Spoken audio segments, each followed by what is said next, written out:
Right now at 6, prosecutors in Trooper Brian North's trial could rest their case today. Coming up, we'll have more on what police body cam video showed the night that North shot Mubarak Suleiman. And officials speak out against the decision to burn train cars that derailed on the Ohio-Pennsylvania border. Why they say the move was not needed. Also, Yale is pushing back against a proposed ban on legacy admissions. All local, all morning. This is Fox 61, Connecticut's news station.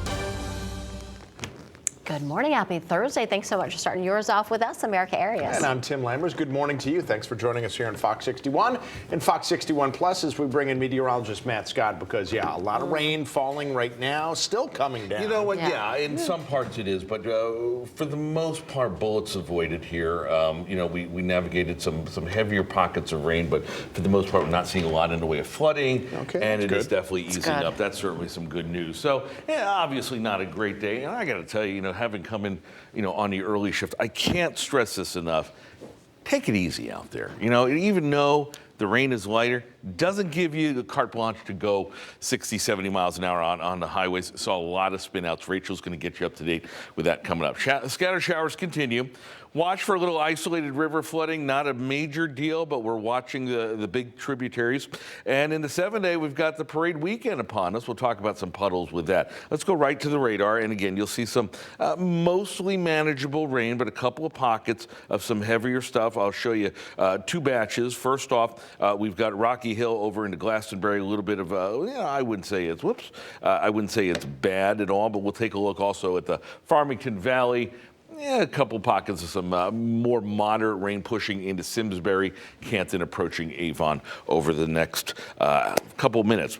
There's the guidance. You see it's moving southwest to northeast and off towards the west. It does get significantly easier. So we'll keep some scattered showers in there today, but by and large, not looking for some major issues. Coming up, another batch of rain for the weekend.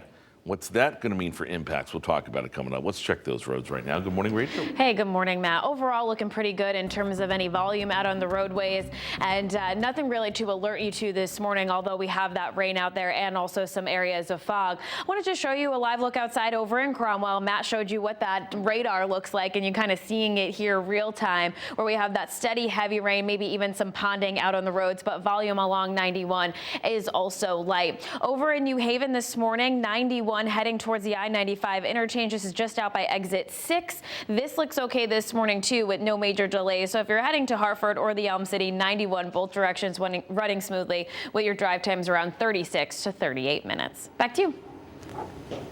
Rachel, thanks so much. The family of a woman who died after being hit by a New Britain police officer say they will continue their search for justice. Katherine Cologne's family says that they lost faith in the justice system after the state's attorney's office said that it does not have enough evidence to charge Officer Connor Range with manslaughter. Range hit Cologne in September. Investigators said that he was speeding without his emergency lights and sirens on, heading to check out a burglary at the time. They said Cologne was at fault for, quote, intentionally placing herself in unnecessary danger. Our family is demanding that this officer be held accountable, arrested, fired, and decertified.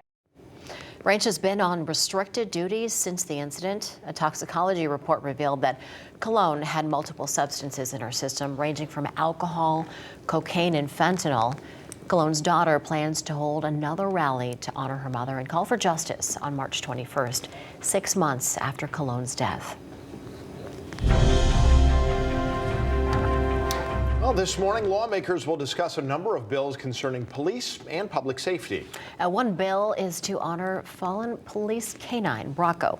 He was shot and killed last year. Fox 61's Lindsay Kane is here to break down what that bill entails. Lindsay. Hi, good morning. Bronco's bill would require offenders who injure canines to pay for care, treatment, and training. Now, this comes after Bronco was killed in the line of duty in Stonington back in December.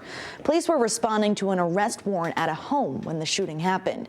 Police held a memorial for Bronco at Rentschler Field in East Hartford, where a huge crowd came to pay respects. Now, this morning, the Public Safety and Security Committee is holding a public hearing on several proposals. But before that, Lawmakers will speak about these bills, but specifically Broncos bill, hoping to gain more support from the legislature.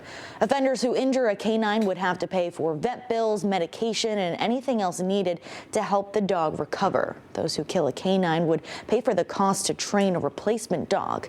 State police officials say Broncos' death has left a hole in the department that can't be filled. They go to work with these law enforcement officers every single day, and the training and the bond that they have is huge. The bill was introduced by the Republican Party. State lawmakers say canines will be in attendance this morning as lawmakers hope to honor Bronco with the passing of this bill. State officials in support of this legislation are speaking out at 10 o'clock this morning at the Legislative Office building. Then the public hearing will be at 10:30. Tim and Erica will send things back over to you. Lindsay, thanks for the update.